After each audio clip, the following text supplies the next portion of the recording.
heard you agreeing with Ciara when she was talking about the sacrifices that young people are making, and we forget sometimes what life is like when you're 27, and you do not want to be sitting in night after night looking at the four walls, or even your parents. We all love our parents, but I mean, when you're 27, come on, we want to be out and about, right? No, however, I completely understand why that is happening on streets. My own friends, like I said, I'm 27, that cohort of people are really struggling and suffering to live their lives right now. Because you're missing out on lots of things that we all did and take for granted. It's not happening for you. You're attracted to this type of thing, I believe. I'll quickly show you some. So these are like what we'll be looking at here. This is what have you got there? A tiny isopod called the woodlouse. You'll all know woodlouse. I You've don't probably like seen them. woodlouse. I'm not crazy about those now. They're very useful creatures, though. They're the the earthworm. The old earthworm. My children chase me with quite slimy, quite flippy. And they're the ones who do all the hard work, right? They do. So you want us all to make little ponds in our gardens or on our balconies. Yeah, show us how we do it. So this is your normal pond line in this pond. And you think that animals will come and live in your little pond? 100%. I have had great success selling this idea to my friends, and a lot of them have frogs and rinse it off. Okay, lovely. Just on that, before people start getting kind of freaked out about chemical, we're talking about natural acids that are in lactic acid, which comes from milk, and fruit acids, which are AHAs. Yeah. You can use that for even sensitive skin. Absolutely. Now, if you're incredibly a little bit so further. That's really important. So then you go the next step. You suggest steaming, which I'd almost look at like an old-fashioned thing. It is old-fashioned, but sure, I'm old-fashioned. No, but it works. The only thing I would say with the steaming is that if I'm going to steam, I'm going to use what I call a mechanical exfoliator first, rather than a lactic acid or okay, so something like we have one of the products something with like a green. A very slight green. They're a lot different than they used to be long ago from the essential oils. So you drop a couple of those in. Now, boiling water, light tea, will go for it. You take we'll your be very careful with this one. And in you go. And cover the whole bowl like that. It's like years ago when you had a cough as a kid. Just the kind of well, stuff you could your do mother eucalyptus if you were feeling a little bit so choked when you up. hold the towel over, breathing in obviously the laryngeal temple, and then your pores are going to open. Is that right? Your pores are going to open, and all the products are going to be going to them much better. And also, because you're using something like that, like essential oil or one of the 2.6, you're actually having calming effect on your skin. Yeah, it's not just relaxing for your skin, but it's relaxing for your mind. Exactly. And the whole concentration is feeling like you have a couple of hours off. So an hour off, let's say, okay, so I really keep it to, the orbital bone, as you say. Okay, so if, say I'm the same as you, just around my chin, I might have a breakout, especially since I've started wearing masks. Obviously, we're all the same with the mask thing. Yeah. So you could put that clay mask on, and then you might have a hydrating mask somewhere else. You could actually put that mask down the center of your face, and then you could put your hydration mask all over the rest of your face. Yeah, so we'll talk about that in a sec. But I want to talk about, I'm a big fan of these cloth masks, or these hydrating cloth masks. Now, you can get these for a couple of euro, up to 10 or 15 or whatever. Up to 20. Yeah, you can. You can pay, but they're all pretty good, I feel. They are, and they are something that will give you an instant effect. So I'm a big...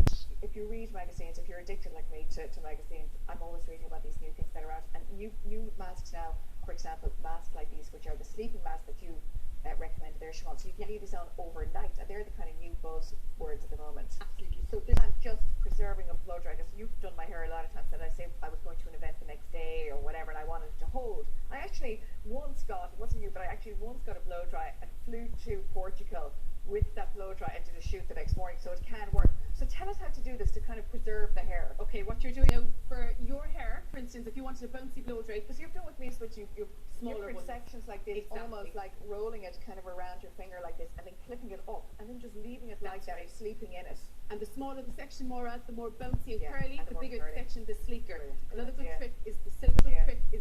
Oh God, silk pillowcase. Where would you be with that really makes a difference. So it's not fibrous, so basically it will protect your blow dry. It will protect your blow dry, it will stop your hair from slipping. It can be a nightie, it can be a silk pajamas, whatever you have. Stuff your pillow into it, it'll be hysterical. You're going to bed with your nightie stuffed onto your pillow, but it works. It 100% works. Pat, thank you so much. Pat is not going away, because she's going to stay with us and come back a little bit later to answer our viewers' questions, so look forward to that. After by me at the moment. Okay. But she'll be back out in spring with all her pals. Yeah, she seems very happy. She's quite happy, yeah. She's glad to be on the telly. Connie, thank you very much for joining us. That's it for tonight. I'll be back on RT Radio 1 tomorrow morning at 10 o'clock. Thanks very much for watching, and good night.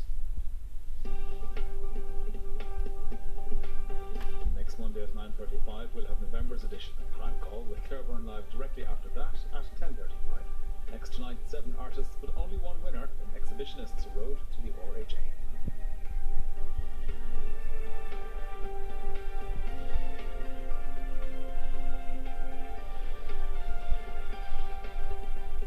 People in public health have been managing epidemics for well over 100 years. And the message is really clear. Epidemics are managed by the people in the community. And getting the people in the community on your side is absolutely the core of what we need to do. Okay, I want to talk about Christmas now, and to start us off on this, I want to welcome Jarlath Regan, comedian and podcast host, who joins us on a link from London. Jarlath, you're very welcome to the programme. What are your plans for Christmas? Well, I guess, like a lot of Irish people abroad, we had tentative plans a long time ago that were up in the air and anybody's ball game, but we made them a long, long time ago. And my plan, as it stands, is to come back. But you know, it's changing. It's a changing situation, and I'm fully ready, like so many conscientious Irish people abroad, to just put those plans to one side and do the patriotic thing. The patriotic thing is what, to stay away? To stay away, as we're being told. I mean, I guess when you booked me for the show, the only thing we had to go on was Leo Varadkar standing up and saying, well, it's too early to book your flights home for Christmas. And that did upset an awful lot of Irish people abroad, because it did suggest a huge disconnect in understanding among the political network as to how Irish people abroad live their lives. Nobody is booking their flights in November. They were clinging to hope that they booked these flights 9 months ago, that maybe a plan would be put in place, testing at airports, something, or that the R would go down low enough to allow them to come home.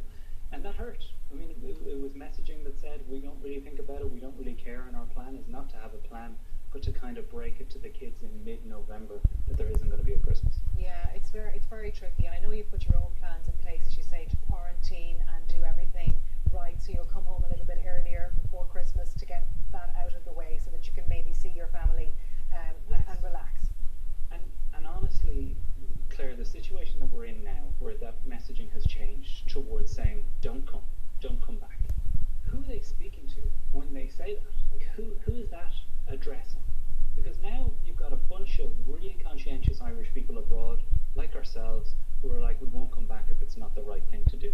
So the people that actually are coming back and won't change their plans are coming back for very specific reasons.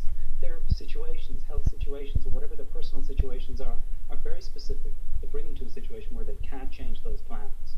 So by saying, don't come back, there is a certain demonization of those people. There's a few things in the messaging here to people abroad that says, one, we can't trust you. When you come back, you're just going to want pints, and you're not going to be able to observe social distancing or play by the rules. I mean, I do say all of this, Claire, through the lens of someone who's lived under Boris Johnson for the last 8 months.